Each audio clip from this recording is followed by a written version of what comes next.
Pétur, skellur í síðasta leik fyrir jól gegn Val, var þitt lið kannski bara komið í jólafrí í þessum leik? Já, fannst þið það. Mér var svo ógeðslega duglegar. Vörnin hjá okkur var geðveikt góð og við vorum hrikalega duglegir í sóknarfrákastum. Ég meina bara, þetta fór svolítið kannski inn í hausinn á mönnum að hitta ekki. Við vorum bara að loka körfunni og það var svolítið, fannst mér bara að vera svolítið andlegt og sjaldan sem ég segi leikmönnum mínum að skjóta boltanum eins og ofta í dag.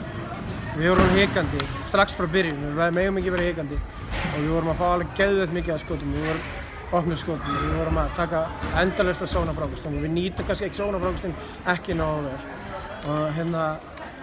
En þetta var ekki skellur, mér fannst við spila vel, við vorum að fá fullt af opnum skotum, við vorum bara á fínu róli, vörnin var mjög góð.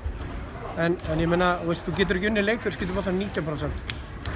Ég meina, tók 29 sóknarfrákast, þetta er bara rugl.